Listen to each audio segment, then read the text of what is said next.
আমি সজীব ওয়াজেদ জয় বলছি। আপনারা জানেন এই গত কয়েক সপ্তাহ ধরে আমাদের বাংলাদেশের যে গন্ডগোল সংকট চলছে, এই যে ছাত্রদের কোটা বিরোধী আন্দোলন, কোটার বিরুদ্ধে আমরাও ছিলাম।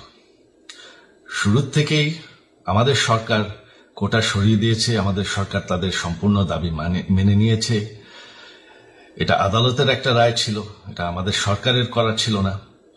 তাও আমরা অ্যাপিল করে দ্রুত এই কোটা তুলে দেই।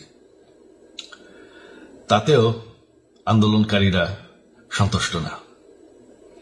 আমরা তাদেরকে আলোচনায় ডেকেছি, আমরা একটা জুডিশিয়াল কমিশন করেছি, যে সংঘর্ষে যে হত্যাকাণ্ড হয়েছে সেটার বিচারের জন্য। অনেক পুলিশ অফিসার যারা অতিরিক্ত ফোর্স ইউজ করেছে তাদেরকে আমরা সাসপেন্ড করেছি। তাতেও এই আন্দোলনকারীরা সন্তুষ্ট নয়। আমরা যতই ছাড়, প্রধানমন্ত্রী নিজেই তাদেরকে ডেকেছেন যে আসেন আমরা আলোচনায় বসি, তাতেও তারা সন্তুষ্ট না। আমরা যতই ছাড় দিতে থাকি, যতই তাদের দাবি মেনে নিতে থাকি, তারা কিছুতেই সন্তুষ্ট না, তারা খালি দাবি বাড়িয়ে যাচ্ছে। এখন দাবি হচ্ছে যে সরকারের পতন। তবে সরকারের পতন হওয়ার পর কি হবে, কি হবে এটা কেউ ভেবেছে? আমরা বাংলাদেশে গণতন্ত্র রক্ষা করে রাখতে চাই। সরকার পতন করে নতুন সরকার আসার সাংবিধানিক অনুযায়ী শুধুমাত্র একটি উপায় আছে, সেটা হচ্ছে নির্বাচন। আমাদের সুপ্রিম কোর্ট রায় দিয়েছে যে কোনো অনির্বাচিত সরকার 1 মিনিটের জন্য ক্ষমতা নিতে পারবে না। তো তাদের এই নির্বাচনের দাবিও যদি আমরা মেনে নেই, তো তারা তো এই পর্যন্ত কোনো দাবি, আমরা যত দাবিতেই রাজি হয়েছি তারা তাদের দাবি বেরিয়ে যাচ্ছে। তার মানে কি, আমরা যদি এখন এই নির্বাচন, সরকার পতনের দাবিও মেনে নেই, তারা তখন দাবি করবে যে না, এই সরকারের আন্ডারে নির্বাচন, এই নির্বাচন আমরা মানব না। তখন কি হবে এটা কেউ ভেবেছে? জানি আমাদের সেই সুশীল সমাজ আবার আলোচনা করছে সেই তত্ত্বাবধায়ক সরকারের অভিজ্ঞতা তো আমাদের আছে। আপনারা ভুলে গেছেন সেই তত্ত্বাবধায়ক সরকারকে নষ্ট করে দেওয়া হয়েছিল বিএনপির আমলে ইলেকশন রিগ করার জন্য। তারপর যখন আরেক তত্ত্বাবধায়ক সরকার আসলো, দেশের কি অবস্থা হয়েছিল।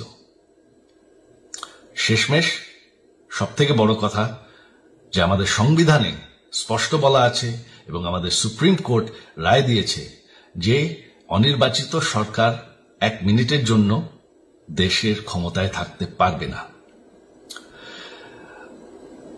আমরা আওয়ামী লীগ, আমরা আন্দোলন করেছি, আন্দোলন করে এই দেশকে স্বাধীন করেছি, আন্দোলন করে গণতন্ত্র ফিরে এনেছি, আন্দোলন করে আমরা দেশের উন্নয়ন করেছি। আপনারা যে বঙ্গবন্ধুর মেয়ে শেখ হাসিনার বিরুদ্ধে বলছেন, আজকে শেখ হাসিনা না থাকলে বাংলাদেশ এতদূর আসতে পারত? অসম্ভব। কেউ কল্পনা করতে পারে নাই যে বাংলাদেশ এরকম উন্নতি করবে, এরকম উন্নয়ন হবে। ঠিক আছে, শেখ হাসিনার পর আপনাদের কি হবে সেটা আমারও চিন্তার বিষয় না, আমার পরিবারের আর চিন্তার বিষয় না, আপনারা বুঝবেন। তবে এইভাবে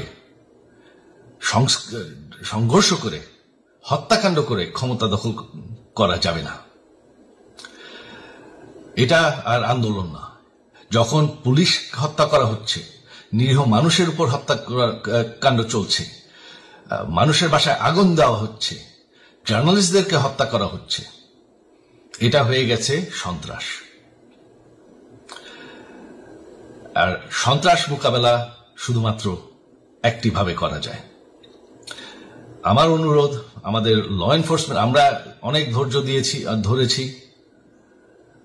তবে এখন আর এটা সহ্য করা যাবে না। ল এনফোর্সমেন্ট এজেন্সি, বিজিবি এবং কি আমাদের মিলিটারির প্রতি আমার আহ্বান যে আপনাদের দায়িত্ব হচ্ছে আমাদের দেশের মানুষকে নিরাপদ রাখা। এবং আমাদের দেশকে নিরাপদ রাখা, আমাদের দেশের সংবিধানকে নিরাপদ রাখা, সংবিধানকে রক্ষা করা। তার মানে 1 মিনিটের জন্য কোনো অনির্বাচিত সরকার আমাদের ক্ষমতায় আসতে দিবেন না। এটা হচ্ছে আপনাদের দায়িত্ব, কারণ সেইটা হলে আমরা আবার পাকিস্তানের মতন হয়ে যাব। আমাদের এই যে 15 বছরের উন্নয়ন সব শেষ হয়ে যাবে। বাংলাদেশ এর থেকে আর কোনোদিন ফিরে আসবে না। আমিও সেটা চাই না, আপনারাও সেটা চান না। আমি সজীব ওয়াজের জয় যতদিন আমার পক্ষে সম্ভব আমি সেটা হতে দেব না। জয় বাংলা, জয় বঙ্গবন্ধু।